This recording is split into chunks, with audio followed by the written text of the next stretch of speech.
A ver, imagina esto. Dos empresas. Venden exactamente lo mismo. Ok.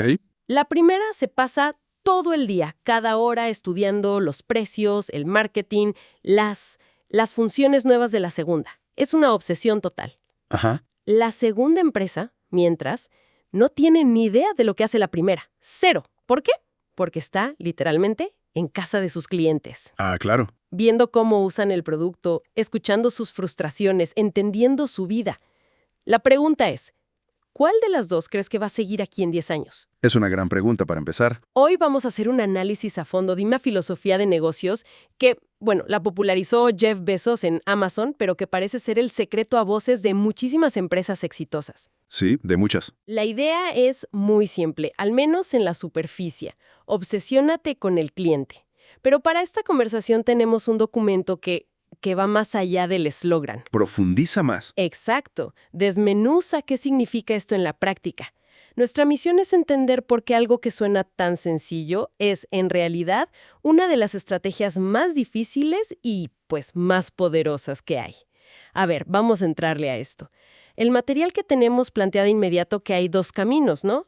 O te enfocas en el cliente o te enfocas en la competencia. Una dicotomía muy clara. Sí, y honestamente mi primera reacción es escepticismo. O sea, ¿de verdad la recomendación es ignora tu competencia? Ajá. Si tu rival principal lanza un producto revolucionario mañana, ¿qué haces? ¿Te tapas los oídos y sigues como si nada? Suena a una receta para el desastre. Es que esa es la reacción natural. Y es la pregunta clave. Creo que el documento no habla de una ignorancia ingenua, para nada. Habla de una disciplina. Disciplina. Una disciplina consciente. El riesgo que señala, y fíjate que usa una palabra muy fuerte, es caer en la intimidación. Intimidación. Pero no en el sentido de tener miedo, ¿sabes? Sino en el de que te influyan tanto los movimientos del otro que sin darte cuenta lo empiezas a imitar. Te mimetizas. Exacto. Tu hoja de ruta estratégica deja de ser tuya. Se convierte en un espejo de la de tu competidor. Y en ese momento, pues ya perdiste tu voz. Perdiste tu capacidad de sorprender. O sea que el peligro real no es saber qué hacen, sino que ese conocimiento se convierta en tu única brújula. Precisamente, el documento incluye una cita de Bezos que es brutalmente clara. Dice algo como, si estás enfocado en tus competidores, tendrás que esperar a que tu competidor haga algo nuevo. ¡Wow! Estar enfocado en el consumidor permite ser más innovador, y lo fascinante aquí es el cambio de perspectiva. Totalmente. Ver a la competencia te define un campo de juego limitado. Es como si ambos estuvieran en un tablero de ajedrez. Cada movimiento tuyo es una reacción al de él. Es una partida finita. Exacto. Y en el mejor de los casos, terminas en tablas o ganas por un peón de diferencia. Vaya. Justo. En cambio, las necesidades del cliente, sus problemas, sus deseos, que ni siquiera ha dicho, eso no es un tablero de ajedrez. Es un universo. La competencia te lleva a mejoras incrementales. El cliente te puede llevar a una innovación disruptiva, de verdad. Entendido. Sí, evitar ese juego de reacciones suena agotador y, a fin de cuentas, poco productivo. ¿Lo es? Lo que me lleva a pensar, si esa es la trampa que hay que evitar, ¿cuál es el verdadero premio del otro lado? O sea, ¿qué ganas de forma tangible cuando apuntas ese faro del que habla el material solo hacia el cliente? El documento los agrupa en 3 beneficios muy claros, y se construyen uno sobre el otro, ¿eh? A ver. El primero es casi una consecuencia lógica de lo que ya dijimos. Identificas nuevas oportunidades. Ok. Si toda tu industria está metida en la misma partida de ajedrez, mirándose las caras, es casi un hecho que hay puntos ciegos enormes. Hay problemas de clientes que a nadie le importan porque no son parte de esa batalla directa. Claro, no están en el mapa. No están. Entonces, al escuchar de verdad, te encuentras con esos nichos, con esos dolores que todos los demás en su guerra de precios están ignorando por completo. Es como si todos los barcos piratas estuvieran peleando por el mismo cofre en una isla, y tú te das cuenta de que al lado hay un continente entero sin explorar. Esa es la metáfora perfecta. Y ese descubrimiento te lleva al segundo beneficio: construir un vínculo real, una comunidad. Ah, eso es importante. El texto lo llama un pilar fundamental para el éxito a largo plazo. Y esto es clave. Cuando la gente siente que una empresa no solo busca su dinero, sino que de verdad invierte tiempo en entenderlos, Se crea lealtad. se crea una lealtad potentísima. Es como un foso emocional alrededor de tu negocio. La competencia puede lanzar un descuento del 10%, pero no puede replicar años de confianza, años de sentirse escuchado. Me encanta ese término foso emocional.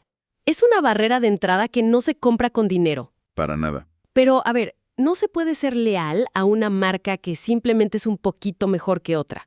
Me cuesta ver cómo eso lleva a una propuesta de valor única, que supongo que es el tercer punto. Es que ahí está la conexión.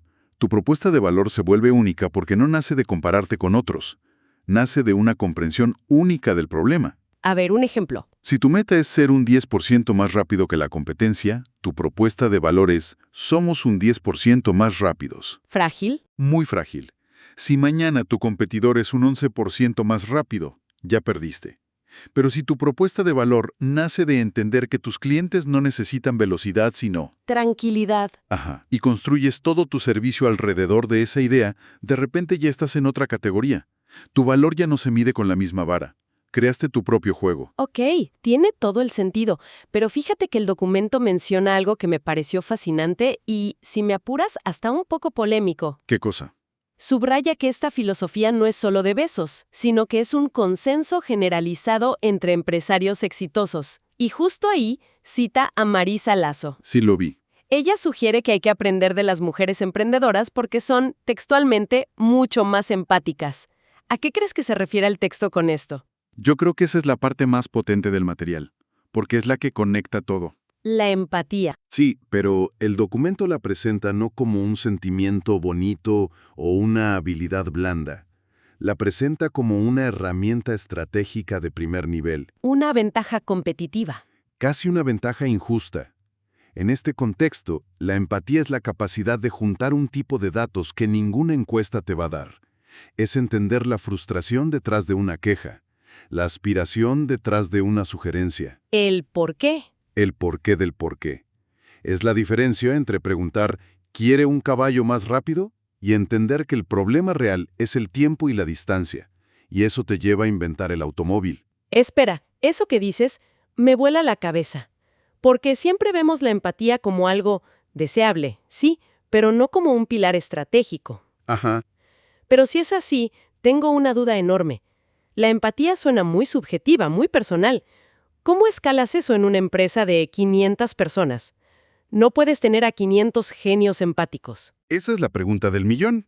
O sea, contratas a un director general de empatía. ¿Cómo se mide eso? Claro. Y el documento sugiere que las empresas que lo hacen bien no lo dejan al azar. No se trata de ser buena persona, se trata de crear procesos. Procesos para la empatía. ¿Sí? Habla de cosas como la investigación etnográfica, que es básicamente lo que decías al principio, ir a casa del cliente y observar. Ok. Habla de que los ingenieros, los directivos, dediquen un porcentaje de su tiempo a leer transcripciones de llamadas de soporte técnico. No los resúmenes, las transcripciones crudas, Para que sientan la frustración. para que sientan el lenguaje, la duda, la molestia. Se trata de crear canales para que esa data emocional fluya hasta la gente que toma las decisiones. O sea, es convertir las anécdotas en patrones. Exacto. No es solo la historia de un cliente enojado. Es analizar el lenguaje de 1000 clientes y darte cuenta de que la palabra confusión aparece un 30% más cuando interactúan con esta parte de tu producto. Exactamente. Es disciplina.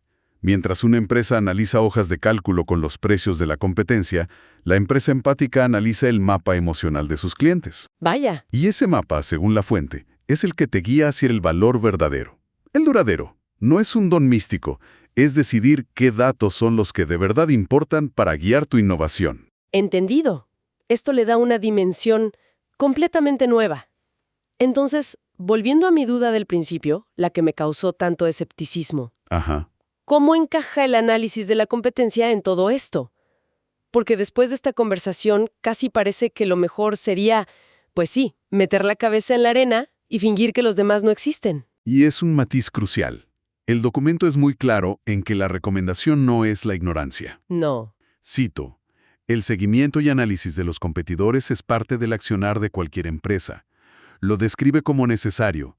La clave está en el propósito de ese análisis. ¿Necesario para qué exactamente, si no es para guiar la estrategia? Es necesario como una cuestión de higiene empresarial. Higiene. Sí, como ir al médico o un chequeo anual. Tienes que saber cuál es el estándar de la industria, qué tecnologías nuevas están saliendo, cómo se mueven los precios. Ignorar el mercado por completo sería una imprudencia. Ok. Sería como un capitán de barco que decide no mirar el pronóstico del tiempo porque tiene clarísimo su destino. Necesitas el contexto. Me gusta esa analogía. El pronóstico del tiempo te informa, te permite ajustar las velas, pero no cambia tu destino final. Ahí está la diferencia. La metáfora del faro que usa el texto es perfecta para esto. A ver. El análisis de la competencia es como mirar la brújula o el mapa de vez en cuando. Te da tu posición relativa, te ayuda a no encallar, pero no es tu estrella polar. Claro. El faro, la luz que te guía en la oscuridad y te dice hacia dónde avanzar. Ese siempre debe ser el cliente. La competencia te informa, para que no te quedes atrás.